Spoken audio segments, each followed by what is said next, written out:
안녕하세요. 이제 오늘부터 웨스트민스터 대요리문답을 약 한 1년 정도 걸려서 공부하도록 합니다. 그래서 오늘은 그 웨스트민스터 요리문답을 공부하기 위한 그 안내 준비 운동에 해당되고요. 다음 주부터 첫 번째 본론으로 이제 들어가도록 하겠습니다. 웨스트민스터 요리문답이 이제 정식 이름입니다. 웨스트민스터라고 하는 것은 이제 영국에 가면 웨스트민스터 채플이 있어요. 근데 그게 어떻게 보면 영국 국교회의 상징이에요. 영국에 가면 중요한 그 큰 교회당들이 몇 개 있는데 그 중에 아마 제일 전통과 유서가 깊은 곳이 웨스트민스터 사원이라고 할 텐데, 여기에서 당시 성공회와 청교도 대표들이 모여서 서로 어떻게 보면 합의할 수 있는 신앙 고백을 만든 내용이 되겠습니다. 조금 더 배경을 설명해 드리면 1517년 루터의 종교개혁이 있었어요. 그래서 이제 좀 이름을 잘 기억하셨는데, 이거는 종교개혁이에요.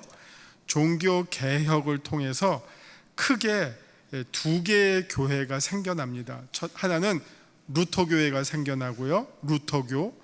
또 하나는 개혁교회가 생겨요. 개혁교회.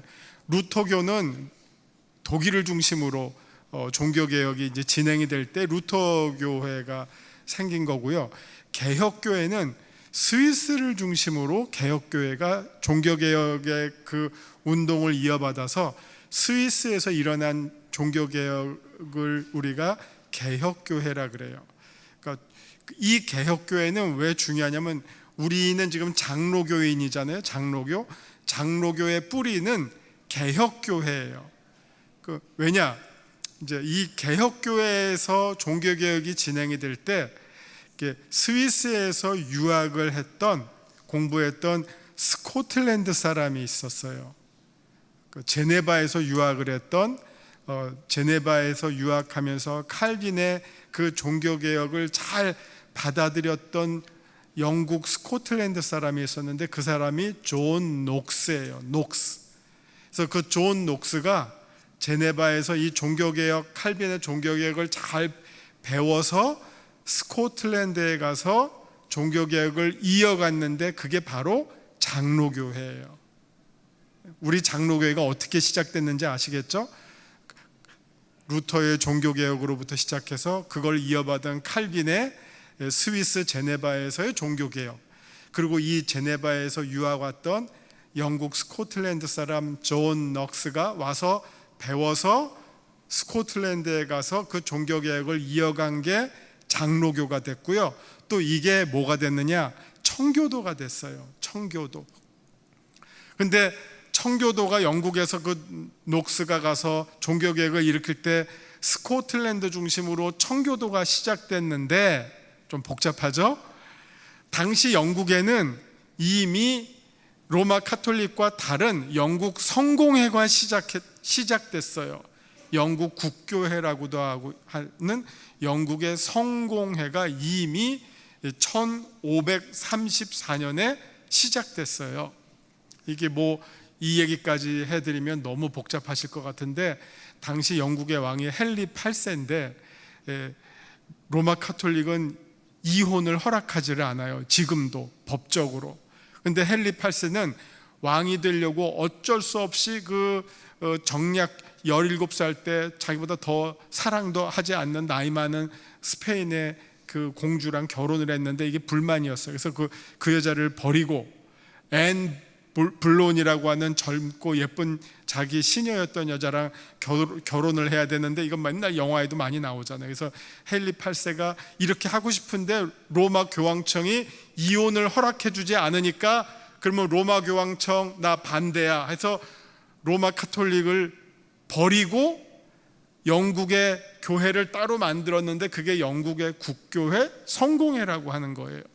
그러니까 당시 존 녹스가 스코틀랜드로 왔을 때는 영국은 성공회가 지배하고 있는 그런 상태였어요. 그런데 또 여러분 무슨 브레이브 하트라고 하는 영화를 기억하실지 모르겠어요. 여기 좀 젊은 사람이 있어야지 그 영화 얘기를 해도 이해. 브레이브 하트라고 유명한 영화가 있는데, 그거는 뭐냐면 영국과 스코틀랜드가 지금까지도 사이가 안 좋아요. 비록 스코틀랜드가 영국에 속해 있지만 지금도 독립하려고 그래요. 그래서 스코틀랜드 중심의 청교도들이 마지막에는 영국 중심의 성공회에 밀려서 어디로 가죠? 미국으로 가는 거예요. 그래서 그게 미국 이주의 청교도들이 왜 메이플라워 타고 미국으로 신대륙으로 갔느냐? 그 이유 때문이에요. 영국에 있어서 이 청교도 신앙을 스코틀랜드 중심으로 유지하기가 너무 힘든 거예요. 핍박을 받고 영국의 그 국교회들에게 밀려서. 그래서 미국으로 간 거예요. 근데 미국으로 가기 전에 잠시 크롬웰 들어보셨는지 모르겠지만 청교도가, 스코틀랜드가 영국을 이긴 적이 있어요. 이긴 적이 있어요. 이게 청교도 혁명이에요.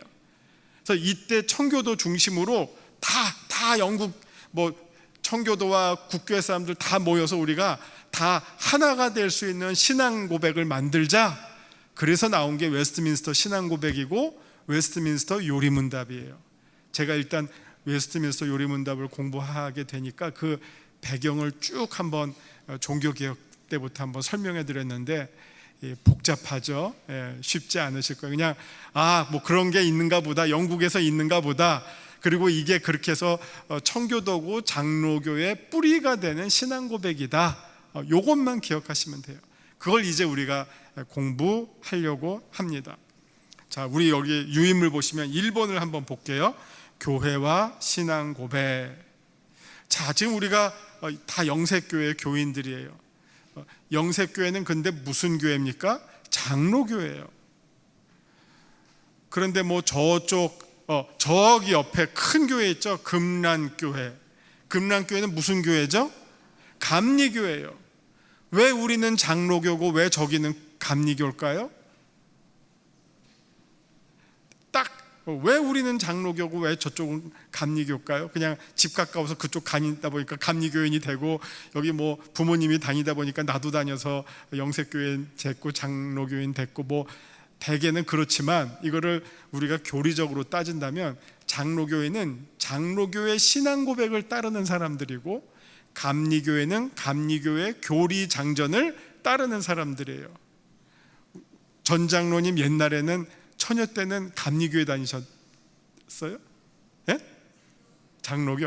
오빠들이 감리교회에 계시죠. 그래서 제가 잠깐 헷갈렸는데, 하여튼 그게 되게 그냥 우리는 그냥 다 섞여 있지만 엄격하게 따지자면 왜 장로교고 왜 감리교고 또 왜 침례교고, 침례교에서는 죽어도 세례라는 말 안 써요. 침례예요. 침례. 거기에 목숨 걸기 때문에 다 자기들이 강조하고 믿고 따르는 그 조항들이 따로 있어요. 그래서 장로교인들은 이 웨스트민스터, 이게 우리 통합이 됐던 합동이 됐던 고신이 됐던 기장이 됐던 장로교라고 하는 이름을 내거는 데는 어쨌든 그 믿음의 제일 근본적인 뿌리가 어디냐? 웨스트민스터 신앙 고백이에요. 웨스트민스터 요리문답에서 이렇게 말했다 그러면 장로교인들은 다 아멘 하는 사람들이에요. 조금 이상한데 하면 감리교로 가든지 침례교로 가든지 그러는 거예요. 이 프로테스탄트라고 하는 개신교 안에서도 이렇게 나뉘어진다는 겁니다. 자, 그래서 교회는 어떤 곳인가? 아주 근본적으로 말하면, 자, 신앙을 고백하는 사람들이 모여서, 여기는 장로교의 신앙을 고백하는 사람들이 모인 곳이에요. 영색교회는. 감리교의 신앙을 고백하는 사람들이 모인 곳은 금란교회고, 그렇게 나뉘어지는 거예요. 또 여기 순복음교회에서 오순절의 신앙 고백을 고백하는 사람들이 모인 곳은 순복음교회고, 이렇게 이제 서로 나뉘어지게 됩니다. 각자의 신앙 고백을 하는 사람들이 모여서 예배와 친교와 교육과 봉사와 선교하는 공동체입니다. 교회는 한 사람이 아니에요. 교회는 모여 있을 때가 교회예요. 이따가 예배 시작하기 전에 여기 무슨 글자가 딱 뜨는지 여러분 기억하세요? 무슨 글자가 뜰까? 예배 시작하기 전에 예배하는 우리가 교회입니다라는 글자가 떠요. 아무 생각 없이 예배 시작하셨는지 모르겠지만 예배 직전에 예배드리는 우리는 공동체잖아요. 우리가 교회입니다. 교회는 사람들의 모임이에요. 그러면 어떤 사람들의 모임이냐?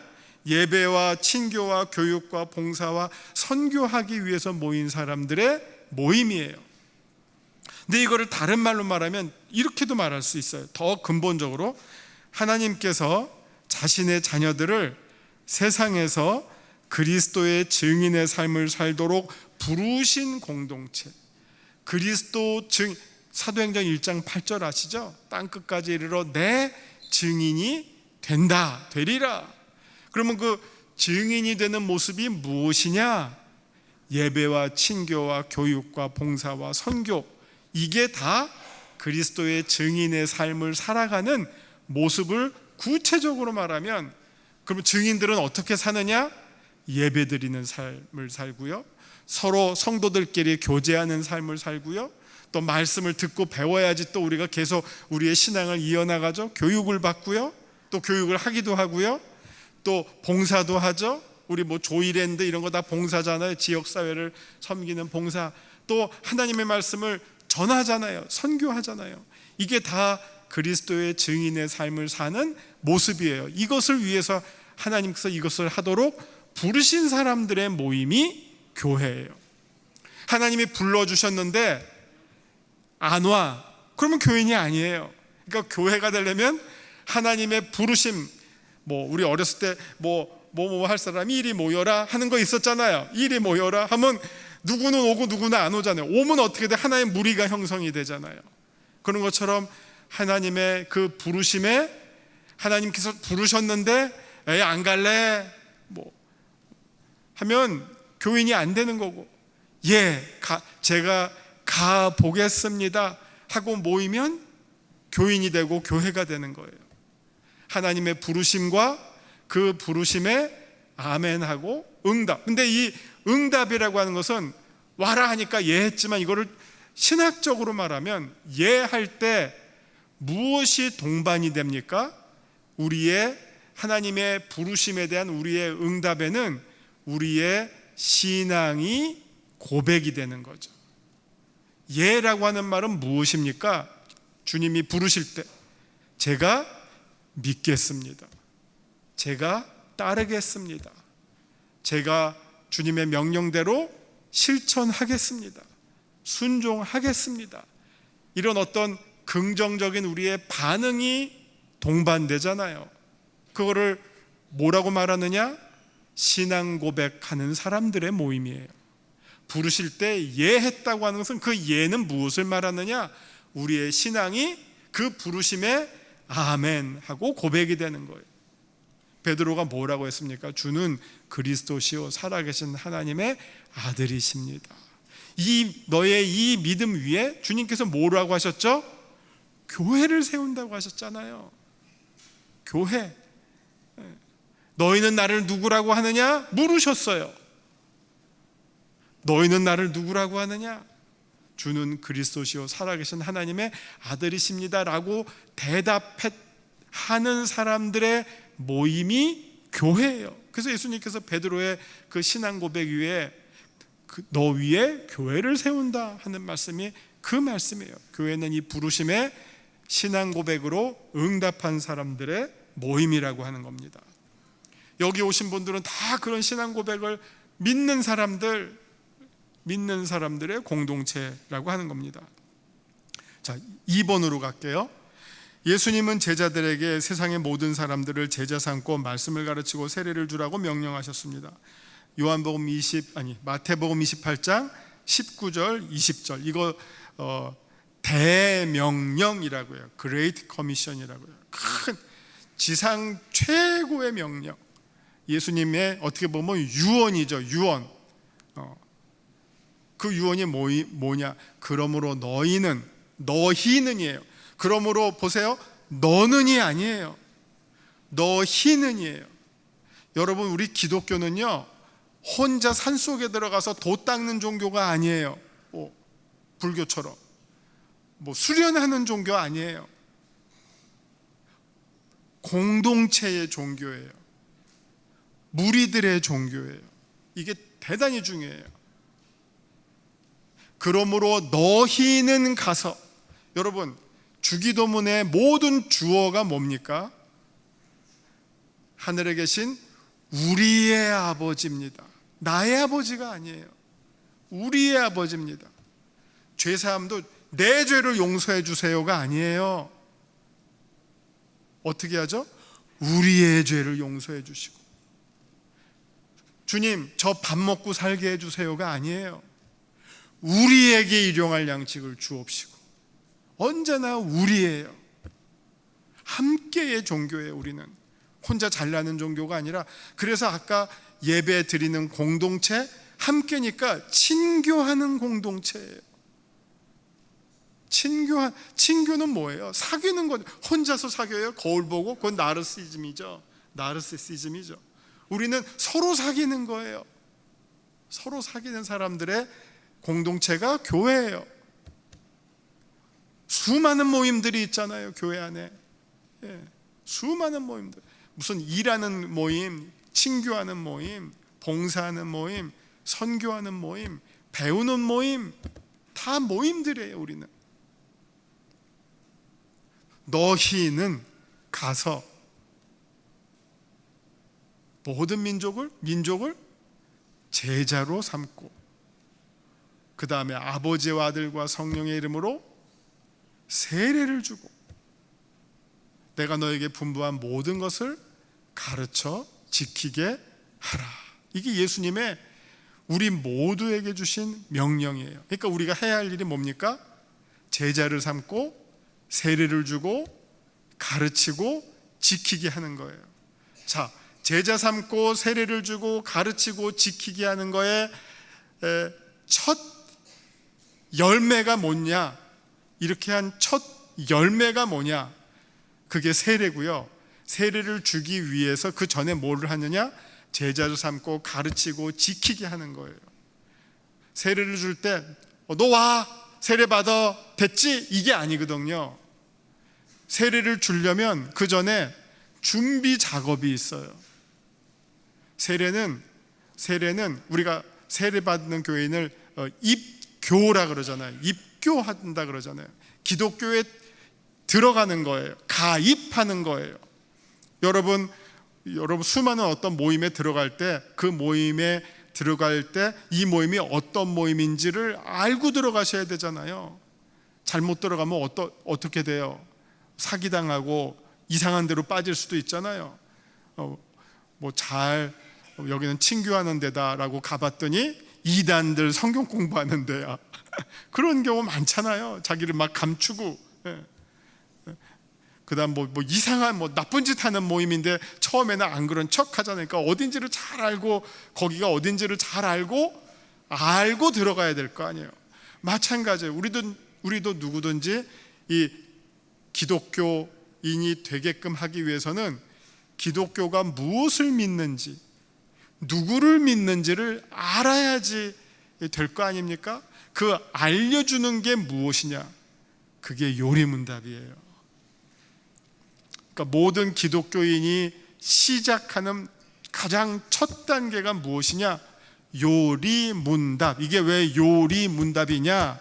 무슨 음식하는 레시피가 아니라, 요리는 중요한 교리, 중요한, 꼭 우리가 알아야 하는, 믿어야 하는, 살아야 하는 중요한 교리를 가르치는데 어떻게 가르쳤느냐? 문답 형식으로 가르쳐요. QA 스타일로 질문을 하고 답을 주고. 이게 아주 가장 오래된 교육 방식이에요. 교육을 어떤 식으로 했느냐? 문답 형식의 교육이에요. 저는 지금 여러분에게 일방적인 강의로 하잖아요. 사실 강의보다 더 효과가 좋은 거는 문답식 교육이죠. 문답하려면 어떻게 됩니까? 몇 사람 앉혀놓고 하나하나 물어가는 거죠. 지금 제가 이렇게 해서 어떻게 물어가면서 하겠어요? 제가 처음으로 전도과 장로님한테 질문 하나 했지만 어떻게 질문을 양권사님한테 질문을 하겠어요? 어떻게 질문을 하겠어요? 질문이 안 되죠. 그러니까 일방적으로 강의할 수밖에 없지만 이게 작은 모임이라면, 스몰 그룹이라면 하나하나 묻고 답을 받고 그 답이 틀리면 교정해주고 수정해주고 답이 부족하면 더 심화시켜주고, 이게 문답식 교육이 어떻게 보면 가장 긴밀한, 아주 밀접한 교육 방식이죠. 그렇게 가르쳐 준 거예요. 그렇게 해서 중요한 교리를 다 기본적으로 숙지한 사람들에게 믿음을 확인하고 베풀었던 입교 의식이 세례예요. 그래서 초대교회는 최소한 1년 동안 이거를 가르쳤어요. 1년 동안. 그리고 세례를 또 주로 언제 베풀었느냐? 부활절 날 세례를 베풀었어요. 왜? 세례는 죽었다가 사는 거잖아요. 옛사람이 죽고 새 사람이 살아나는 아주 결정적인 거듭남의 상징이잖아요, 세례가. 그러니까 이 죽었다가 살아나는 것과 제일 어울리는 날이 어느 날이에요? 부활절이죠. 그러니까 부활절 날 세례를 줬어요. 근데 세례 주기 전에 일주일 동안 금식을 했어요. 금식. 1년 동안 열심히 중요한 교리를 배웠어요. 그리고 마지막 일주일은 금식하면서 그 세례 받는 거를 정말 진지하게 준비하는 거예요.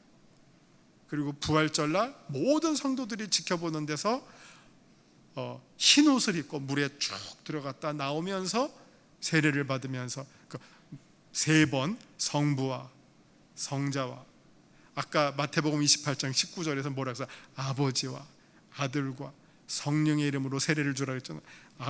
한 번, 두 번, 3번 하고 세례를 주면 이제 정식 그리스도인이 된 거예요.